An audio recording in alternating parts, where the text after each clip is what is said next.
In a match filled with stressful moments of panic and, well, Darwin Núñez, Liverpool still managed to pick up a 2-0 win over an Aston Villa side who, while down on their luck, still have talented players capable of hurting any side in the Premier League. Also, side note, international breaks can get in the bin. I love watching England play, but 3 before November is ludicrous. Welcome to Good Sport Reviews, and this is 5 things we learned from Liverpool 2, Aston Villa 0. Number 5, Núñez is frustrating and glorious. It's not exactly breaking news, and it's about as hot a take as a glass of warm tap water, but Darwin Núñez is both the most beautiful and headache-inducing levels of frustrating that it defies all logic and sense. On one hand, we have the Darwin Núñez who was constantly finding himself on the receiving end of balls into the box and was making himself a physical nightmare for the likes of Diego Carlos and Pau Torres, going around Martinez and putting the ball in the back of the net with power and accuracy.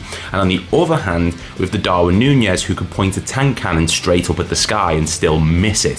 Seriously, while I can somewhat understand the shot which went wide in the first half, with the Uruguay striker having a defender putting pressure on him while trying to bend it around Martinez, I cannot excuse the header he missed in the second half, which genuinely defied all laws of nature by somehow going wide. Núñez had far from a bad game, but Aston Villa grew into this match as it went on, and they stopped falling for the press, actually almost scoring at several points. And had this match ended in anything other than a win for the Reds, you can guarantee that Núñez would have been the one being blamed for the drop points, at a time when Man City were beaten by Brighton. Darwin Núñez is always going to polarise the fans, and yes, he scored a terrific goal and positioned himself well throughout the match. He still needs to show composure, or we're going to see a lot more of Luis Diaz going through the middle, rather than the striker being used as our main central attacker.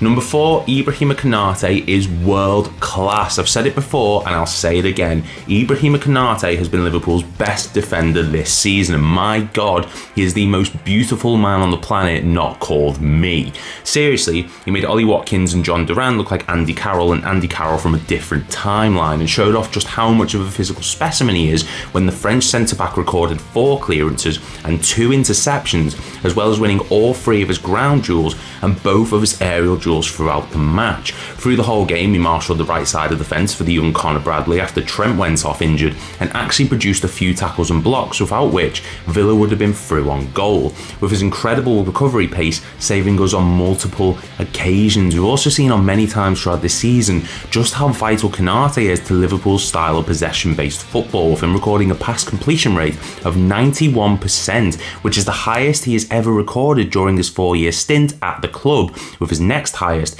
being the 2021-22 season, where he recorded a percentage of just 87.9. Not only that, but he also has the highest dual success rate of any player in the Premier League to contest 50 or more, with him contesting 64 and winning 47, putting him at a percentage of 73.44%. No doubt Konate has improved massively, and he's showing no signs of slowing down, quite literally, with him operating as the quick physical player of the centre-back partnership alongside Van Dijk, and God, I love him so much. Give him the respect he deserves.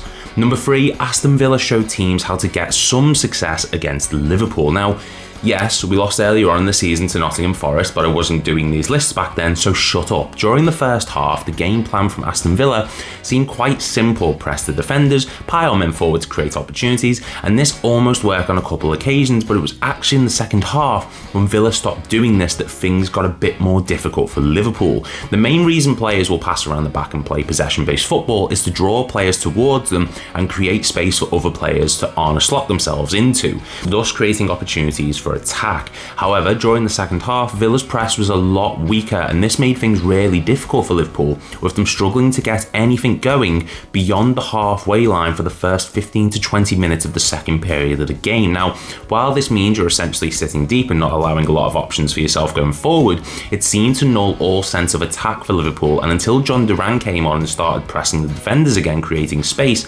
Liverpool looked devoid of all creativity through the middle and out wide, often going back to the defence to find a way forward. Now, I'm not saying this is the best or even ideal way to get a result against Liverpool, but it was very similar to how Nottingham Forest played against us, and we all saw how that went. Number 2, Andrew Robertson had his best game this season. Back in the Arsenal video, I said that Andrew Robertson had a game to forget, often being bested by Saka and struggling against the more tricky wingers in the Premier League. Well, I think the man listened, because in this game he was one of Liverpool's best players and he dictated both attack and defence with his ability. And I think Slot thought this as well, for it being only the 4th time in the first 11 matches of the league season that he's played the full 90 minutes, with all 90 of them seeing him record 2 interceptions, 2 ground duels won, 2 key passes and 1 big chance created throughout it. Not only that, but against Leon Bailey and Ezri Konsa, Robertson wasn't dribbled past once, and he prevented a lot of threat from coming down the right side of the pitch for Villa. This is me saying he's immediately back to his best, but this was a step in the right direction for the 30-year-old, who at points this season has actually been the 2nd best left back at the club behind Tsimikas. Here's hoping he keeps the momentum going through the international break.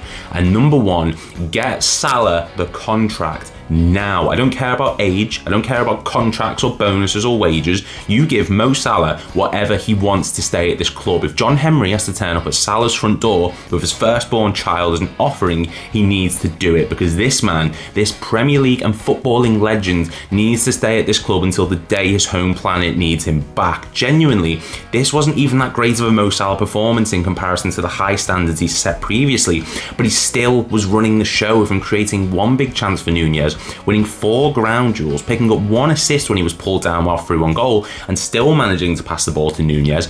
And he managed to pick up a goal, putting his tally at 8 and 6 assists in 11 matches. I mean, seriously, give him the contract, because he isn't slowing down at all. If anything, the way he's having to drop deep and dictate play for others like Nunez and Diaz is prolonging his career, with him not running as much as he used to and allowing him to play at his own pace. He was the man of the match in this game, and honestly, he's proving people who thought he may struggle in Slot's system wrong. And that's our list. If you're new around here, please make sure to click like and subscribe, and I'll see you all in the next video.